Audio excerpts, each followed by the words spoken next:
Well, hello there, and welcome to my kitchen table. A place in most homes where we can sit with family and friends and talk for hours. How was your day? What are your plans for the weekend? Putting the world to rights, as my dad used to say. Or as I like to say, having a bevy with the girls and just chatting shit. This story actually happens in an area on the outskirts of Liverpool. Liverpool being the city I love, the city I'm from. I'm a Scouser. We speak with an accent exceedingly rare.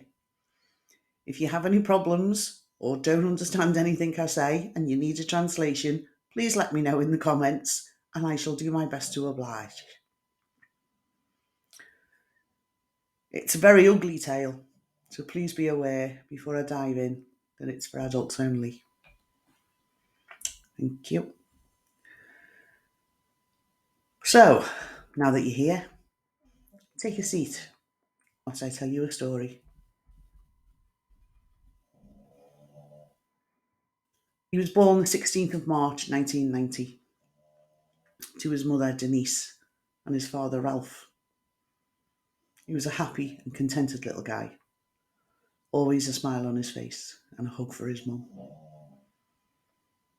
His parents named him James Patrick Bulger, but he was known as Jamie the world over when his story came to light.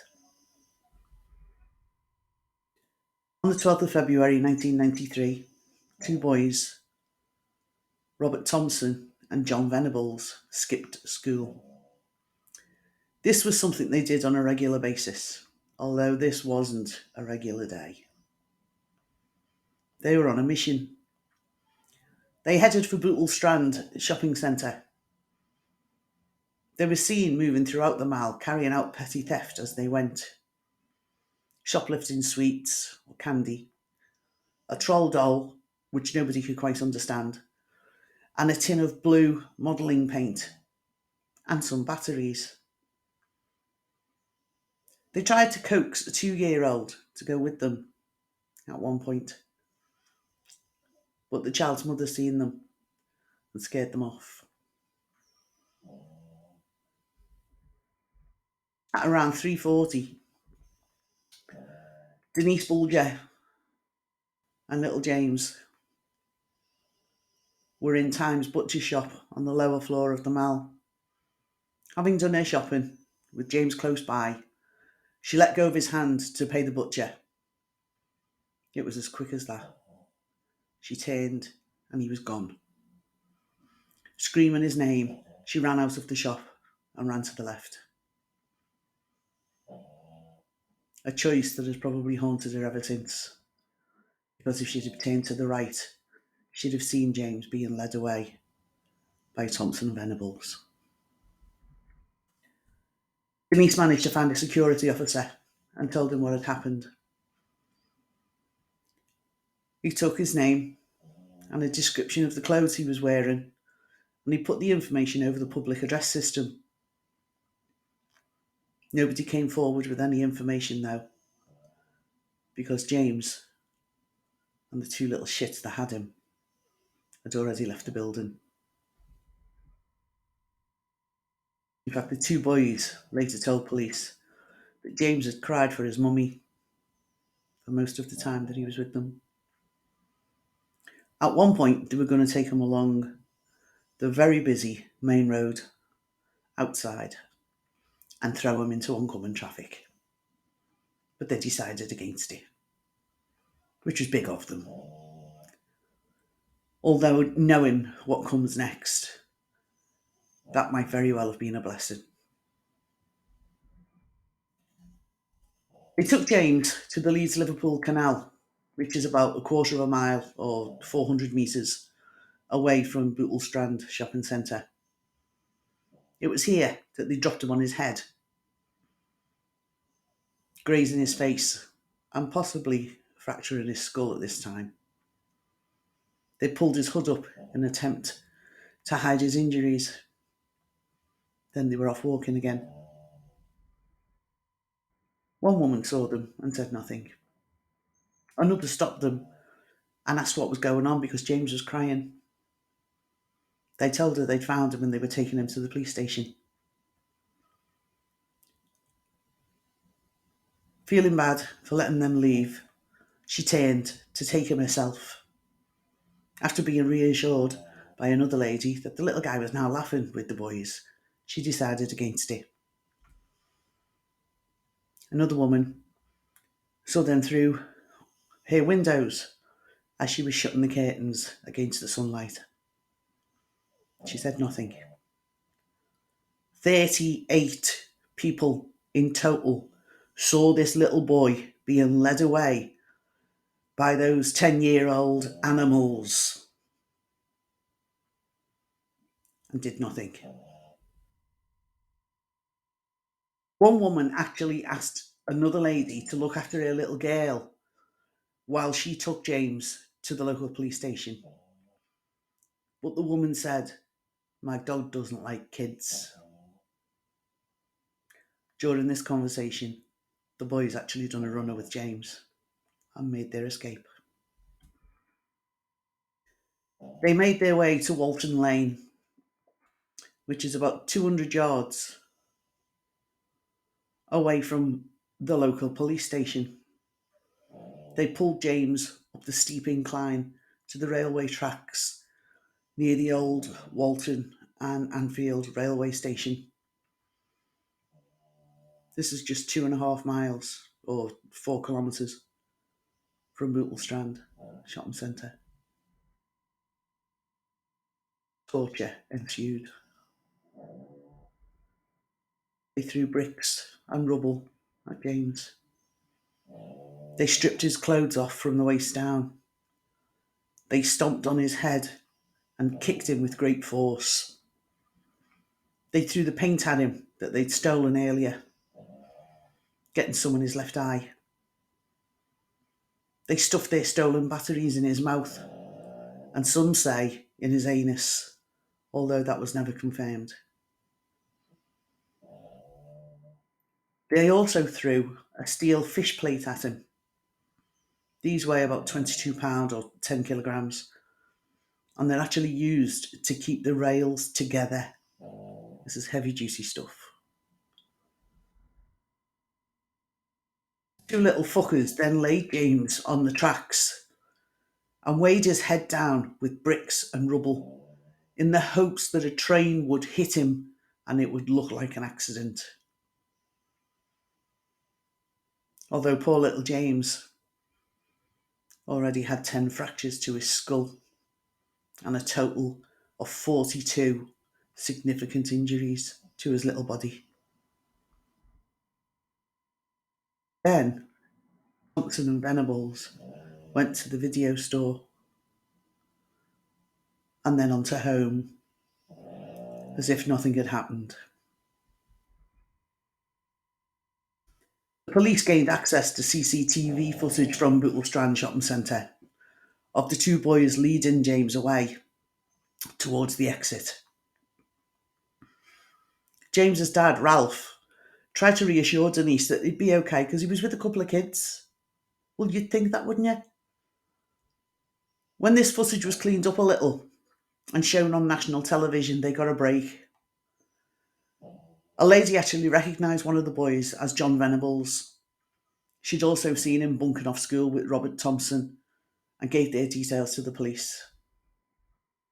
Detective Superintendent Albert Kirkby was astounded when he saw the ages of the boys.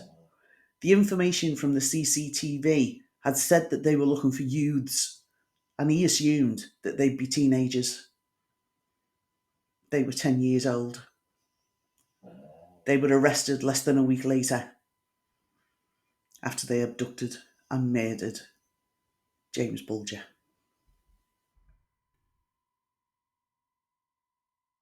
2 days after James's abduction, torture and murder, 4 kids were playing on the same railway embankment and found the body of a little boy. It was James. Thompson and Venables had got their wish. A train had, in fact, hit him and cut his little body in two. I remember that day so well, the day that James was found, and the news was actually on the radio. My boss at the time actually closed our office early and gave us all one instruction: to go home and hug our kids. Thompson and Venables were charged with murder and abduction on February 20th, 1993, just 8 days after they took James. During their questioning, Venables denied ever seeing James and said, and if Thompson told them anything else, he was a liar. His mum was with him and he cried throughout. He later told police that it was all Thompson's fault. It was his plan and his idea about what to do with James. He asked the police to tell Denise, James's mum, that he was sorry. Thompson showed a lot of attitude during his interview, but he also cried. Then he said, I didn't kill him. We left him at the canal. He also said, in a defiant voice, if I wanted to kill a baby, I would have killed my own. His mother had just given birth to child number 7. He also asked police if James had been taken to hospital to be made alive again.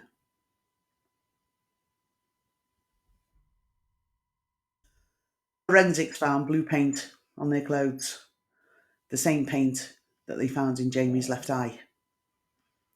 They also found some blood on their shoes. Jamie had a footprint on his face, and the sole of Thompson's shoe was a perfect match. He had stomped on his little face. The two were held in custody awaiting trial. Their locations were not published for obvious reasons.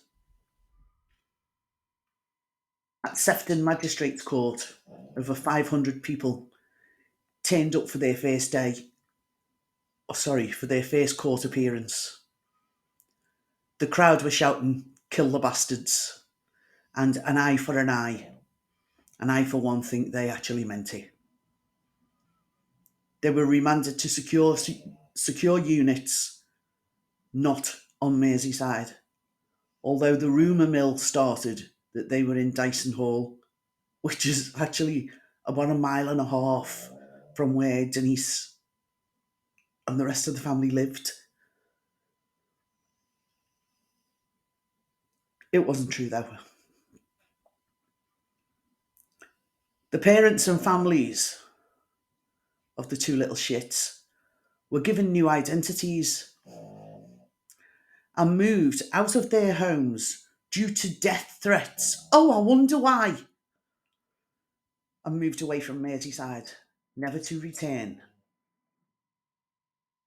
Their trial started in earnest on November 1st, 1993. They sat in the dock on raised chairs so they could see what was going on. They pleaded not guilty to attempted abduction, actual abduction, and murder. There was never any question about their guilt, and they were in fact found guilty of all charges on November 24th, 1993. This made them the youngest killers in the UK for over 250 years. In this summing up, before sentencing, the judge, Mr. Justice Morland, said that they were dealing with an evil and barbarity never before seen, and that their behaviour was cunning and very wicked. They were sentenced to indefinite detention at Her Majesty's pleasure, with the recommendation that they stay in custody for very, very many years to come. Now, an indefinite detention at Her Majesty's pleasure actually means that they should stay in custody, in prison, or wherever they were going to be kept, like the animals they were, until they could prove that they were no longer a danger to the public. But a lot of people stuck their fingers in the pie, got their names in the paper, got their faces on TV, and it was actually decided that they should serve 8 years. 8 years. The paper that I can't name because I'm a Scouser, you'll have to look it up, I'm afraid, ran a campaign to keep them locked up for longer. And it had 280,000 signatures. So the Home Secretary stuck his finger in the pie and made it 15 years. But the House of Lords, what the hell they had to do with it, put it back to 8 years. So they ended up serving 8 years. They were given new identities, new histories, somewhere to live, not on Merseyside, money, qualification certificates, and they were released on lifelong licence. A lifelong licence actually means if they do anything wrong, they go back to serve the rest of their sentence, which originally, if you recall, was indefinite detention at Her Majesty's pleasure. Watch this space. Lifelong licence has a number of restrictions, such as no booze, no drugs, they can't contact each other, or the Bulger family, and they stay away from Merseyside, etc., etc. One very strong rule is that they do not identify their real names to anybody, ever. This has cost about £250,000 to give them their new identities. £250,000, that is.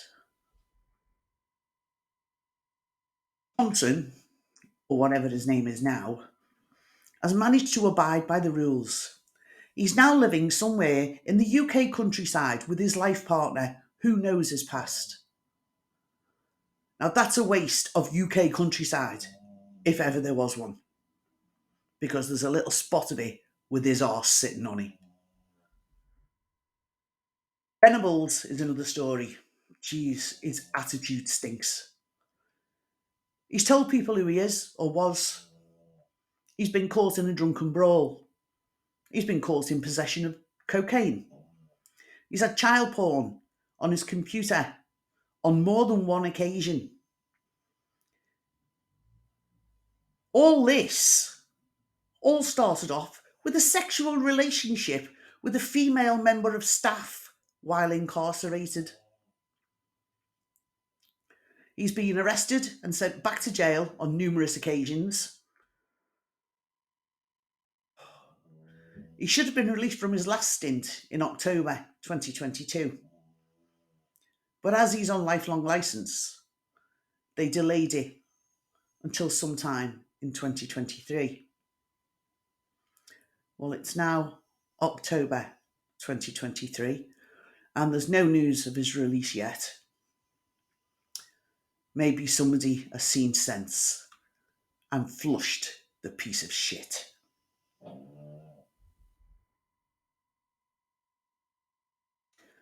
Thank you so much for allowing me to tell you this story, harrowing as it is. If you found it interesting, please hit the like button and subscribe. It's free, so feel free to do so. Don't hold back. I'm looking forward to your comments, good or bad. So get those fingers going on the keyboard. Oh, please give someone a smile. They're infectious, you know. I've been Sue, TTFN.